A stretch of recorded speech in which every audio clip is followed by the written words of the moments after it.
Out here today taking advantage of a pretty mild day. I think it's about 55 degrees out, and going to do a little plinking with the 22 handgun. I like rimfires for sure. A lot of fun to shoot and inexpensive. This is a Walther P22, as much as I like 22s, this particular model doesn't have a great reputation. So I'm going to try and get it to fail by trying 3 or so different types of ammo and see how it does. So far, it's done really well, but we're going to do some more and share that with you. And I will also share that I'm going to be wearing my retro hearing protection from 1984. I've had these things for a while. They still work. Yeah, so we'll stay tuned here. We'll put some rounds downrange in a minute. First up is going to be the 7 random types of ammo I've got, and I don't know if this thing's going to focus or not on the gun. If not, we'll see anyway. And I'm not really going to aim too much. I'm really just trying to get these things through the gun, see what happens. And didn't do anything with that one because it's unsafe. Like that.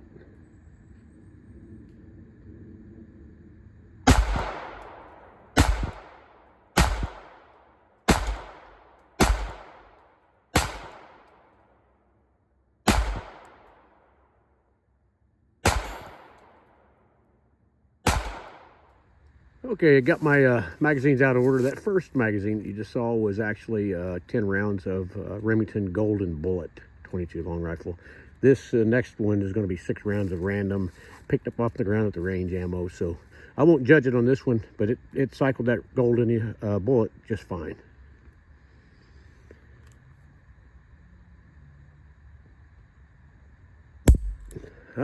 Didn't like that one. But again, this thing's unsafe. It's hard to look cool sometimes.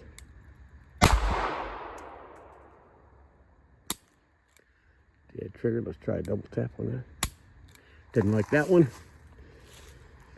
Come off. Okay, just didn't chamber. So I had one failure to chamber.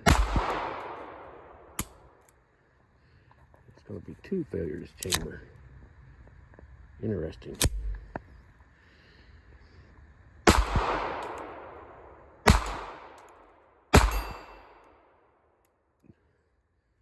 All right, 1 failure to chamber, 1 failure to extract. But this is on that ammo I picked up off the range, so I'm not going to be too hard on this. Hard to do this on camera. And this didn't extract, so this isn't going to do anything here. Yeah. There we go.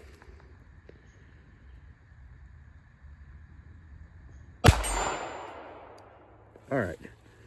So on those random range rounds, had a couple issues, but not going to judge it on that. Stand by, and the next one's going to be some, I think, Federal 22 long rifle. Okay, this is going to be 10 rounds of Federal 36 grain hollow point.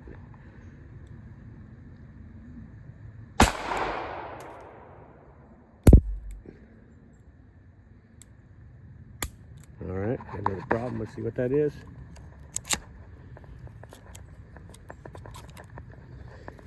All right, got a failure to extract. I'm going to have to come off camera and fix that one.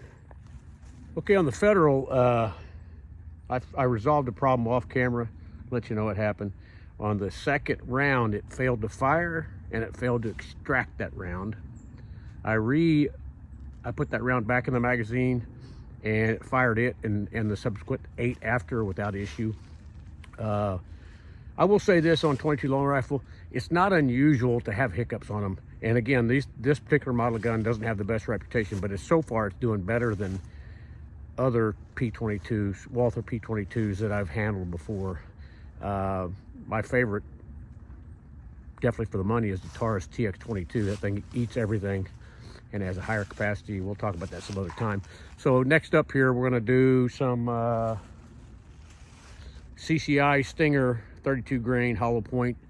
And I've shot a bunch of this stuff in this gun already, and it's done really well. I think out of 25 rounds, Before I had one failure.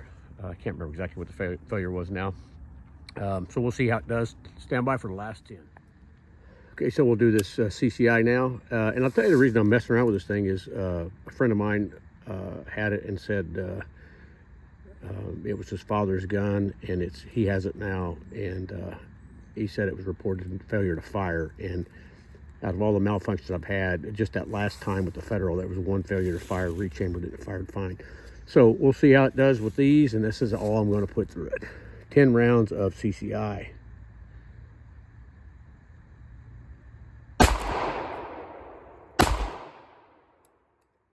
Okay, we got a failure too. Can't tell if it's a failure to extract. I'm going to have to come off camera. Okay, that was a failure to extract. So I've since rectified that, and we'll continue on.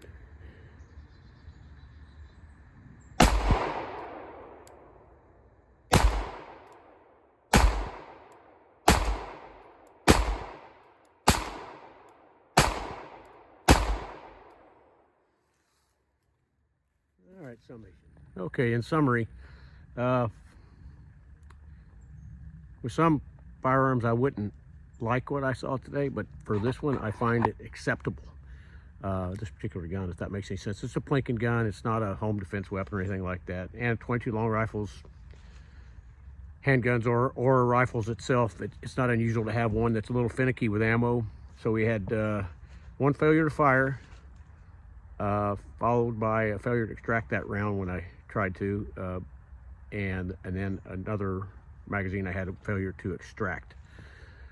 All in all, and I'm not counting those range pickup rounds, we had a couple failures there too, not counting those. I will say this, the extractor in this gun does feel weak, and I thought it wasn't going to extract all. It doesn't like snap caps. It won't extract snap caps, which I found strange, but it does feel weak, and there is a company that makes an improved firing pin for this, firing pin and return spring, and an extractor and spring for it. And if it were mine, I would make that upgrade. I think it's like for the parts and shipping, it's like for those two pieces, it's like 60 some bucks. Not bad, but it's not an expensive firearm either. So, you know, it's up to the individual if they want to make that investment. But if it were mine, I would put the improved extractor and firing pin in it.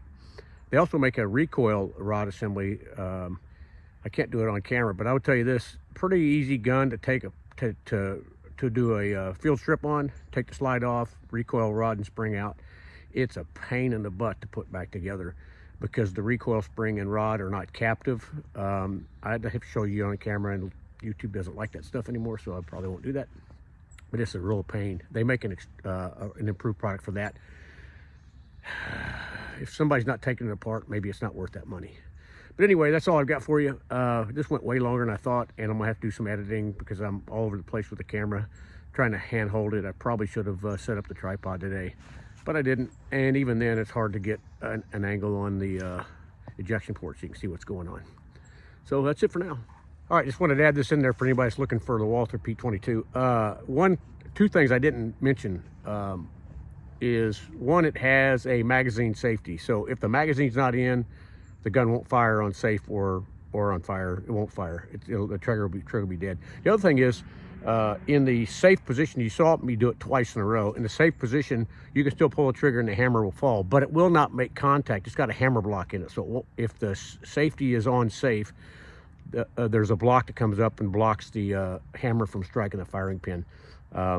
So when it was reported to me that the gun just wouldn't fire, I think that's what happens, because it's not normal to see that. It's not unusual, but it's also not normal. So I think what happened was the individual was trying to shoot it with the safety in safe. The letters are fairly small. If your eyesight's not great, maybe you're not picking up on that. Because it's been, you know, it definitely fires. I mean, a couple hiccups, but I think that's the problem. But something to know about the gun is you do have to understand every firearm is different and how they have some different safety systems in them and integrated in them. And this one's got a couple. Not a fan of the magazine safety in any gun, but it's there. You know, they can be defeated. You can take them out, but there's really no need if it's not a personal defense weapon. If it's a personal defense weapon, I'd definitely remove that safety. But that's just me. That's a liability thing for you to take on as an individual. That's all I've got. I promise this time. Adios.